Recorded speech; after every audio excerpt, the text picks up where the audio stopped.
Mapugso pila ka vendor sa Iloilo Central Market nagpabutyag nga nagapamierde na kuno bangod malayo ng ila pwesto. Iloilo City Councilor Plari Del Nava nakabaton sang reklamo halin sa vendors angod sa ila hindi paborable nga sitwasyon. Si John Sala nakatutok. Haluson lang gani kuno sang una ang makabenta sang 1,000 peso sa isa ka adlaw si Manong Oscar sang yara pa ini sa daan niya nga pwesto sa sulod sang Iloilo Central Market. Subong doble pa nga antos para sa iya bangod wala gani kuno nakalabot sa 300 pesos ang kita sini sa isa ka adlaw halin sang nagpwesto na ini sa iya temporary stall sa rice and grain section sa Dalan Valeria. Igado gid, way gid.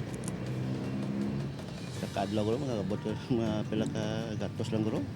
Bangod ginapaigo-igo lang ang mga dalan malapit sa Central Market nga sarang mapahamtangan sang temporary stalls. Ang mga seksyon nga sang una, lapitanay lang, ang sa karon, tuman nakalayo ang distansya. Si Nanay Luz gani antes kuno maghalin, may teknik na kuno nga ginhimo agud, madasig nga matultulan sang iya mga suki. Ya kadto man di. Mga suki na mga kadto di.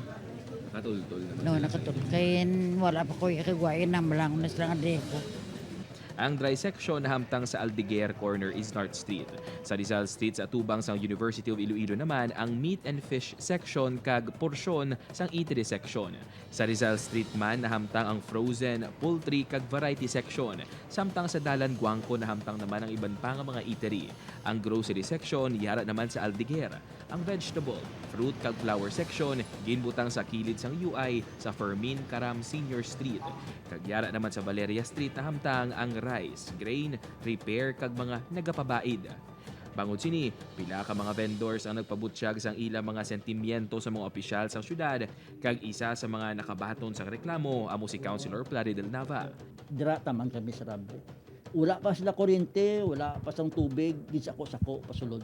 No? As if they are not human beings. That is not conducive for us. Dugang paninava, hindi sinimahangpan kung nga agin padaligid ang pagpahalin sa mga vendor. Wala man nagapati si Nava sa una ginpahayag sang city government na kung mahuman na ang rehabilitasyon sa merkado, ang syudad ang magadumala sini. Especially if ang nilang management will be retained by the city government. Eventually, I am doubting that. Once SM will take the management and operation of that market, dira na natin makita how burdensome ang i-raise nilang